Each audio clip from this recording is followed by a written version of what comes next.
नमस्कार मित्रों, मैं आपका अपना संत विजेंद्र दास फिर हाजिर हूँ एक नई चर्चा पर। आज हम चर्चा करेंगे सनातन धर्म का पतन क्यों हो रहा है। नमस्कार मित्रों, मैं आपका अपना संत विजेंद्र दास फिर हाजिर हूँ एक नई चर्चा पर। आज हम चर्चा करेंगे सनातन धर्म का पतन क्यों हो रहा है। इसके कुछ बिंदु मैंने नोट किए हैं, वो मैं आपको बताना चाहता हूँ। तो आज इसी बात पर चर्चा करेंगे। आइए चलते हैं वीडियो की तरफ। और मेरा अनुरोध है, जो लोग पहली बार इस वीडियो को देख रहे हैं वो कृपया चैनल सब्सक्राइब कर लें और हमारा मनोबल बढ़ाने के लिए एक लाइक कर दें, एक प्यारा सा कमेंट कर दें। अगर आपको भी किसी विषय पर चर्चा चाहिए तो कमेंट बॉक्स में लिख सकते हैं, हम अवश्य वीडियो के माध्यम से चर्चा करेंगे। और हाँ, सब्सक्राइब करके बेल बटन दबाना ना भूलें ताकि हमारी हर वीडियो आप तक सीधे सीधे पहुंच सके। तो आज मैंने कुछ बिंदु नोट किए हैं। जो गलती को ठीक कर ले उसे ही तो मनुष्य कहते हैं। लगातार गलती करने वाले को मनुष्य कह ही नहीं सकते, मनुष्यता हो ही नहीं सकती। हिंदुओं के सभी प्रमुख गुणों को, जैसे पूजा करते थे, मंदिर जाते थे, गुरुकुलों में पढ़ने जाते थे, जहां बचपन से ही बच्चों को धर्म की शिक्षा दी जाती थी, उन सभी को दूसरे धर्म वाले ले गए। जबकि सनातन धर्म सबसे पुराना है। लोग कहते हैं कि 5000 साल पुराना है, लेकिन ये अनादिकाल से चला आ रहा है। 5000 साल तक के तो हमारे खगोल शास्त्रियों को पद चिन्ह मिलते हैं हिंदू होने के, सनातन होने के। तो इसी बात पे हम चर्चा कर रहे हैं। हिंदुओं के सभी प्रमुख गुणों को मुसलमान, ईसाई और बौद्धों ने अपना लिया है। संसार में छा गए वो हिंदुओं के गुणों को अपना करके, और हिंदुओं ने इन्हें त्याग कर दिया और समाप्त होने के कगार पर पहुंच गया है। तो पहला बिंदु है हिंदू यज्ञोपवीत, यानी उपनयन या जनेऊ करवा करके 7 साल से 11 साल के बीच के बच्चों को गुरुकुल भेजते थे, जिससे नींव पड़ती थी धर्म की, जीवन की, संसार में जीने की कलाएं, ये सब सीखने को बच्चे को मिलता था। अब वो पूरी तरह बंद हो चुका है। अब आप कहेंगे गुरुकुल है ही नहीं, बच्चों को कहां भेजें। तो हमने गुरुकुलों का अनादर किया। जब गुरुकुलों में बच्चे ही नहीं जाएंगे तो गुरुकुल लोग क्यों चलाएंगे। ये विचार की बात है। दूसरी बात है, दूसरी तरफ हमने तो बंद कर दिया, लेकिन दूसरी तरफ मुसलमान और ईसाई नियम से मदरसा और मिशन स्कूल में पहले धर्म की शिक्षा देते हैं। मदरसे, मिशनरी स्कूल हजारों लाखों की संख्या में खुल गए और गुरुकुल बंद हो गए, यानी वो उपेक्षा का शिकार हो गए।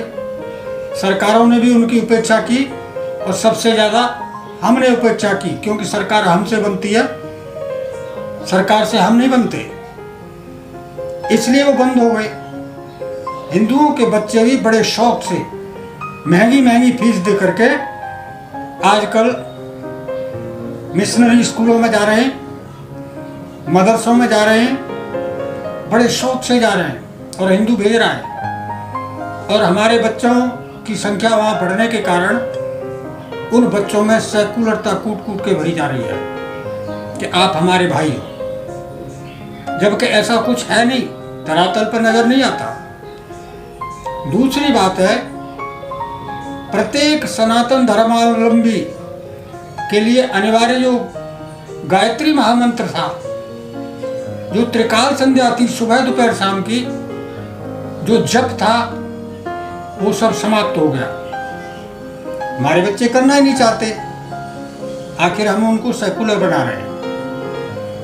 और दूसरी तरफ मुसलमानों के बच्चे 5 वक्त की नमाज, ईसाइयों की रोज की प्रेयर शुरू हो गई। यानी पहले ये हमारा काम था, अब उन्होंने अपना लिया, वो अपने बच्चों को दे रहे, कूट कूट के भर रहे हैं, छोटे बच्चों को भी भेज देते हैं। तीसरी बात, सप्ताह में कम से कम एक दिन पूजा, सत्संग, संगठन के लिए मंदिर जाना, एकता के लिए, वो सब हमारा बंद हो गया। लेकिन दूसरी तरफ मुसलमान जुम्मे के दिन सारे काम छोड़कर अपनी मस्जिद में जाते हैं, ईसाई रविवार के दिन चर्च में जाते हैं। मैं उनको सत सत प्रणाम करता हूँ, वो अपने धर्म के लिए कर्तव्यनिष्ठ हैं। हिंदू अपने धर्म के लिए कर्तव्यनिष्ठ नहीं है। हिंदू बड़े घमंड में बैठा है कि सनातन धर्म कभी खत्म नहीं होगा। तो भूल जाइए इस चीज को। अब आप बचे कहाँ हो? पूरे विश्व में सनातन का डंका था, आज भारत में छोटा सा हिस्सा रह गया, इसमें से भी कट गए। चौथा बिंदु है साधु संत गुरुजनों का अनादर। हिंदू अब अपने साधु संतों का अपमान खुलेआम करते हैं, खुद करते हैं, जबकि दूसरी तरफ मुस्लिम अपने मौलवी और ईसाई अपने पादरी को भरपूर सम्मान देता है। 5वां पॉइंट है घरेलू समारोह में धर्म की चर्चा बंद। यानी घरेलू समारोह जो होते थे, शादी विवाह जो भी कुछ होता था, उसमें बुजुर्ग जब इकट्ठे होते थे तो धर्म की चर्चा हुआ करती थी उनमें। आजकल धर्म की चर्चा नहीं होती,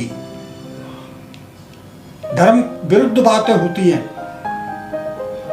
जबकि पहले पुराने समय में देवता और धर्मगुरु का अपमान होने के कारण राजा महाराजा जुबान खींच लिया करते थे, तो डर की वजह से कोई धर्म का अपमान नहीं करता था। दूसरी तरफ मुस्लिमों का ईश निंदा कानून, यानी धर्म के विरुद्ध एक भी बात वो बर्दाश्त नहीं कर सकते। आप आजकल न्यूज़ों में देख रहे हैं, सजाए मौत, ये सब उसी में आता है। अब 7वें पॉइंट पे आते हैं, धर्म और साम्राज्य विस्तार के लिए अश्वमेध यज्ञ से पूरी पृथ्वी पर साम्राज्य विस्तार का लक्ष्य हमारा सनातन का समाप्त हो गया। दूसरी तरफ मुसलमानों ने धर्म और राजनीति को जोड़ करके दारुल इस्लाम बनाया और ईसाइयों ने पूरे संसार को ईसाई बनाने का काम युद्ध स्तर पर शुरू कर दिया। मैं सत सत नमन करता हूँ अपने धर्म के लिए, वो कर्तव्यनिष्ठ हैं। मैं किसी धर्म का विरोधी नहीं हूँ, मैं अपने धर्म की बात कर रहा हूँ कि हमारे धर्म का पतन का कारण क्या है। 8वां पॉइंट है, पिछले 67 वर्षों में विद्यालयों में हिंदू विरोधी पाठ्यक्रम द्वारा शिक्षा से हिंदुओं को सेकुलर बना दिया गया, पाठ्यक्रम से निकाल दिया गया। दूसरी तरफ मुस्लिम अल्पसंख्यक के नाम पर भरपूर सरकारी अनुदान लेकर के उनकी धार्मिक शिक्षा को बढ़ावा देकर और उन्होंने अपने आप को कट्टर बना दिया अपने धर्म के लिए। आपने देखा होगा हमारे भारत में उपराष्ट्रपति रह चुके मुस्लिम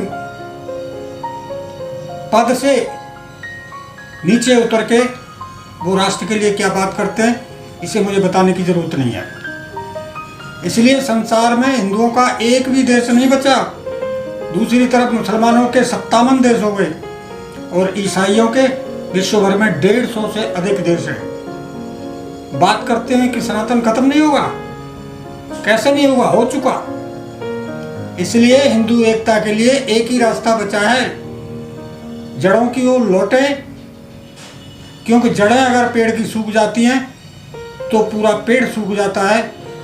जब धर्म की जड़ों की तरफ आप लौटेंगे तो सनातन धर्म को मजबूत बनाने के आधार यही थे, गुरु, गायत्री, यज्ञ, गीता, गंगा, गौमाता, ज्योतिर्विद्या, जिसे वेदों का नेत्र कहा गया है।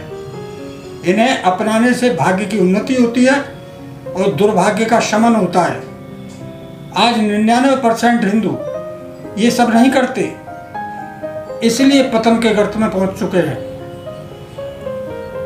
अतः आज से ही सनातन धर्म के इन सिद्धांतों का पालन करना शुरू कर दें, क्योंकि धर्म आचरण करने पर ही ईश्वर रक्षा करते हैं, जन धन से भरपूर बनाते हैं, विपत्ति को हरते हैं। तो आपने देखा, आप इस वीडियो में कही हुई बातों पर कमेंट बॉक्स में अपने विचार अवश्य रखें।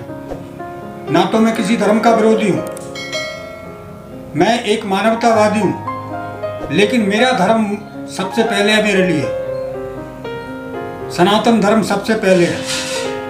संसार की रचना ही सनातन से हुई है। तो आज जो चर्चा हुई है, आगे आप किसी भी चीज पर चर्चा चाहते हैं तो आप कमेंट बॉक्स में लिखिए, अवश्य चर्चा होगी। अब सबको मिलके एक जगह आना है और सनातन को बचाना है। आप सभी को मेरा शत शत प्रणाम। धन्यवाद।